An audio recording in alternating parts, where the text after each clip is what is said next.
An open letter to Bruce Matzkin and John Cook, the clown brief that struck itself.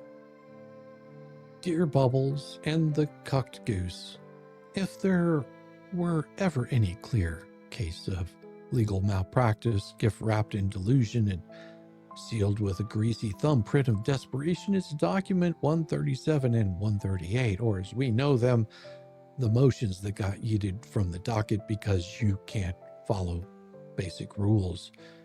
You filed identical motions during a stay after being fired, using a transcript you misunderstood, and then got them struck by a federal judge who told you both, and I'm paraphrasing, sit down, you're done. Let's be clear, you didn't just mess this up, you set fire to the rule book. You danced naked in the ashes and then flung your flaming briefs into the judge's chambers while yelling, "Look at me, I'm a legal genius." So let's take a scenic walk through the dumpster fire of logic, ethics, and basic reading comprehension you presented as a motion for summary judgment. Per the judge's order, no filings were authorized. So what did John Cook, with the guiding ghost hand of Bruce Pro Hoc Vice Squad Matzkin do? Oh, file 2 unauthorized motions on the same day with the same document. And both got struck by court order. Well, that's like crashing your car into a police station, then ringing the front desk and saying, "Sorry, I parked in a no-file zone." This is complete brain-dead incompetence. But sure, Bruce, tell us again how you're being chilled by a YouTuber with a camera and a case file. You selectively quoted from Hale's deposition, but left out context that directly contradicted your point.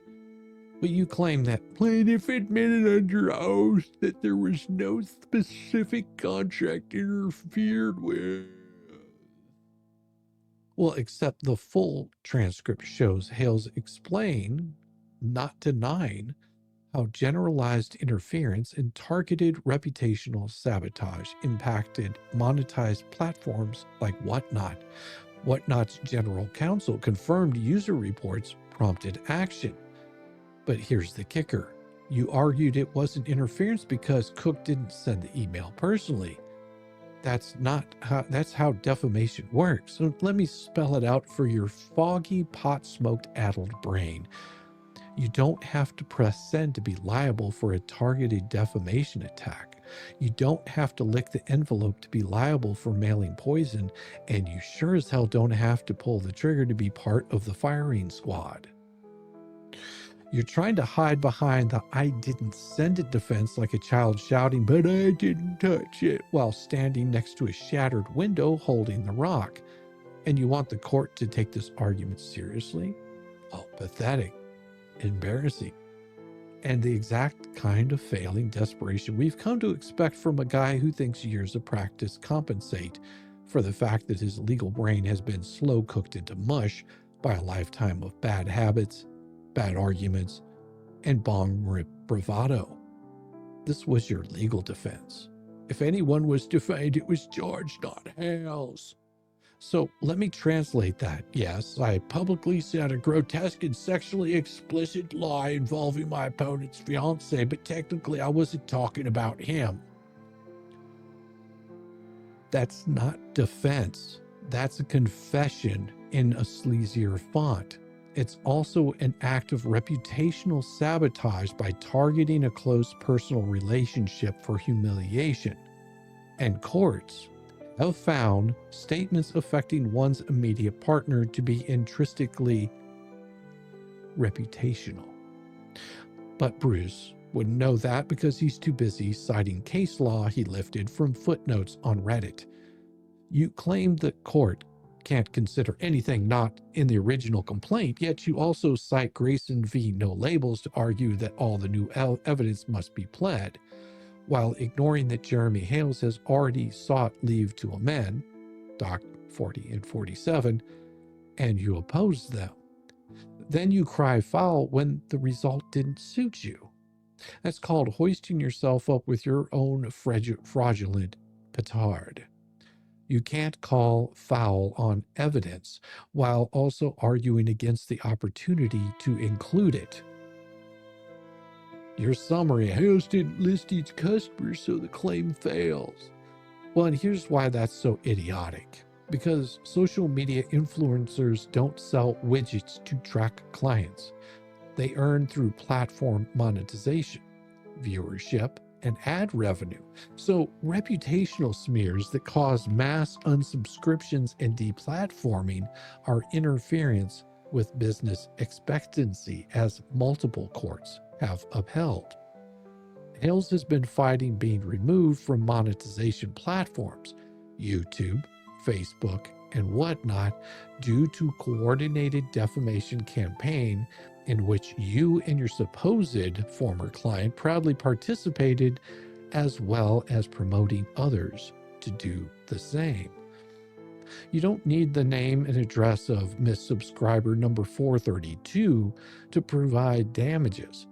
But then again, Bruce, you do struggle with basic math, which is why Judge Bolitho had to remind you what a calendar is when you missed service deadlines. Judge Bolitho didn't strike your motion. He ordered both entries removed from the docket entirely, not denied, not ignored, struck and deleted. Now that's rare. That's a bench-level contempt for what you tried to pull, filing pro se while still pretending to not be under Matzkin's representation during a stay, using a ghost written brief that's already been laughed out of prior hearings. Well, it's not just malpractice, it's a cry for help wrapped in a legal formatting. So let's not skip this because, oh, Bruce, this is the part where you really, truly shine like the incompetent ambulance chaser that you've become. You, Bruce Bubbles Manskin, the man who's been practicing law longer than some of these junior clerks have been alive, who's puffed away more brain cells than a competent attorney has active legal clients, drafted this summary judgment memo before Cook fired you. Well, let that settle in for a second. You wrote it while under sanctioned threat. You handed it off like a dime bag in a college dorm hallway. Then Cook, blissfully unaware or just ignorant, filed it twice without even understanding what's inside. That's right. Cook doesn't understand what he signed because he's basically a lost toddler holding on to the hem of your stolen robe, Bruce, hoping you know where the hell you're going, but to no one's dismay, you really don't. You ghost wrote something after withdrawal while probably giggling behind the scenes, high off your own ego and whatever homegrown shake and seed you've been smoking these days. Both of you ignored a court-ordered stay like two baked-out dimwits who thought, well, if we just slide it in now, maybe the judge won't notice. Well, the judge noticed.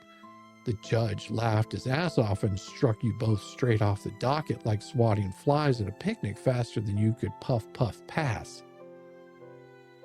That's 3 ethics violations right there. But honestly, let's call it 4 because you didn't just trip over the First Amendment law. You face-planted into it, rolled around in it, and came up spitting half-baked nonsense like, but your honor, we personally didn't send the defamatory message, so it doesn't count, right? Bruce, you've been around long enough to know that around long enough that you should know better. You've been filing briefs, since before e-filing existed.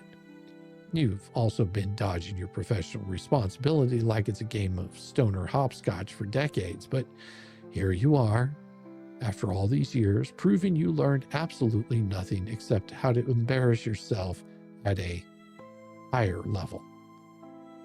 You're the legal's professional version of a guy who's dropped out halfway through a joint rolling seminar, still bragging about his experience while forgetting which end the paper lights up. You're not the edgy veteran lawyer you think you are, Bruce. You're the washed up, burned out relic everyone in this room points to and whispers, how in the hell is he still licensed? Congratulations, Bubble. You have reduced decades of legal practice to a dumpster fire that you crawled into to shake the DTs, and the only people who don't know that you're the joke are you, the guy who filed your garbage motion twice without reading it, and the dumbasses that listen to your PR team's spin of garbage.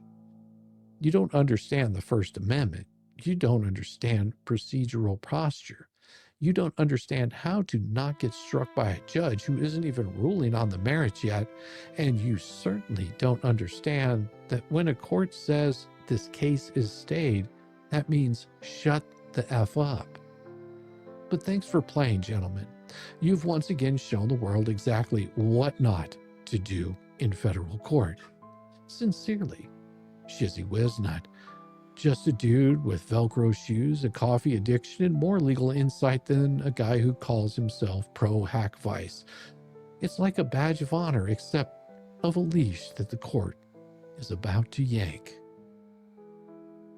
There you go. It is about time. Let's break this mother down. With Shizzywhiznut.